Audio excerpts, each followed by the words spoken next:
प्यारे बच्चों, आज हम पढ़ेंगे resolution of vectors. Word resolution आया है रिजॉल्व से। To resolve means to break up, to split. तो रेजोल्यूशन ऑफ वेक्टर्स को हम कह सकते हैं process of splitting a vector into two और more vectors in different directions which together produce the same effect as is produced by a single vector alone. The vectors into which a given vector is splitted are called component vectors or simply components of a vector. तो आइए resolve करते हैं vector r को। ये r vector है और इसको हमने रिजॉल्व करना है।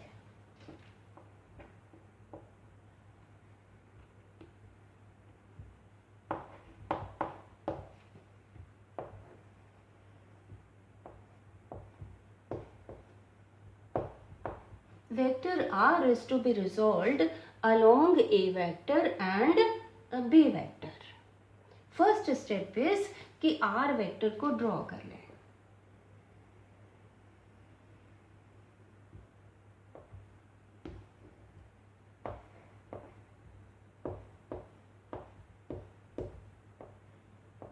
Let OQ is equal to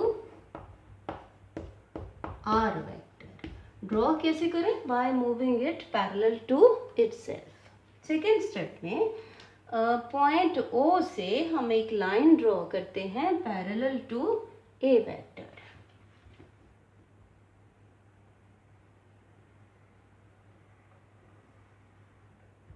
from point O draw a line parallel to A vector.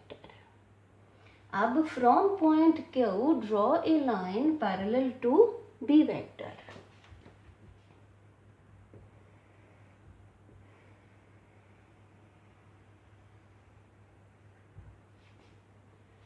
These two lines intersect at point P. अब अगर हम इसको डायरेक्शन दे दें, OP वेक्टर किसके बराबर हो जाएगा? अब क्योंकि ये पैरेलल है ए वेक्टर के, तो हम इसको लिख सकते हैं n into a vector where n is real number. इसी तरीके से पी क्यू वेक्टर को p q vector equal to m into b vector, क्योंकि ये बी वेक्टर के पैरेलल है।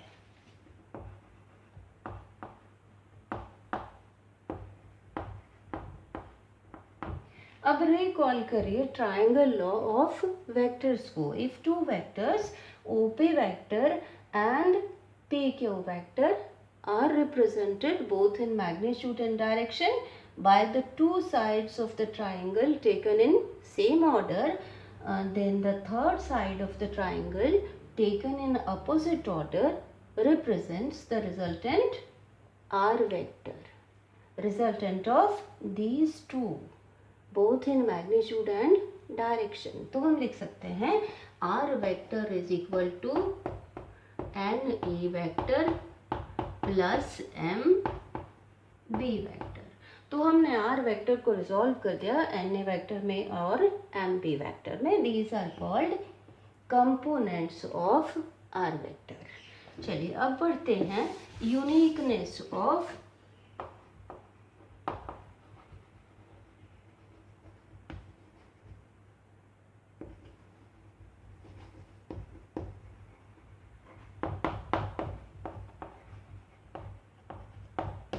uniqueness of component vectors means there is one and only one way of resolving a vector along the direction of two vectors. चलिए हम यहाँ पर wrong supposition कर लेते हैं और हम कहते हैं कि there are two ways of resolving a vector along the direction of two vectors. कौन कौन सी? एक तो हमने ये लिखा है, दूसरा हम लिख लेते हैं r vector is equal to n dash a vector plus m dash b vector. where n dash and m dash are also real numbers. अब यहाँ से क्योंकि लेफ्ट हैंड साइड सेम है तो राइट हैंड साइड्स भी same होंगी.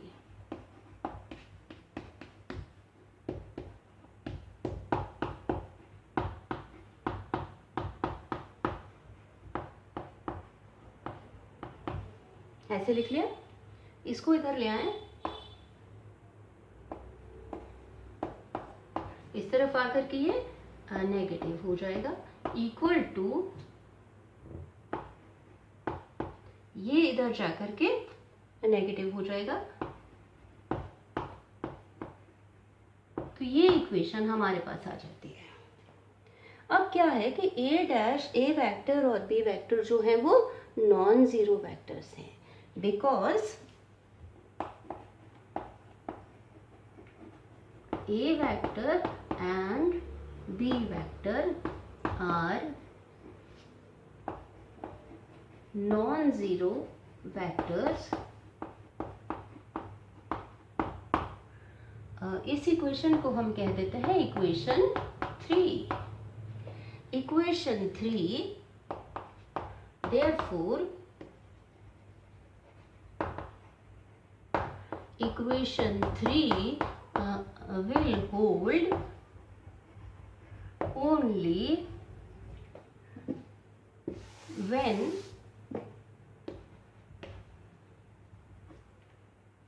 n minus n dash equal to 0 and m dash minus m is equal to 0. ये non zero है तो ये ज़ीरो होगा तब ये होल्ड करेगी इक्वेशन. तो यहाँ से क्या आ जाता है, therefore n is equal to n dash and m is equal to m dash. Therefore we can say that there is one and only one way of resolving a vector along the directions of two vectors. Thank you.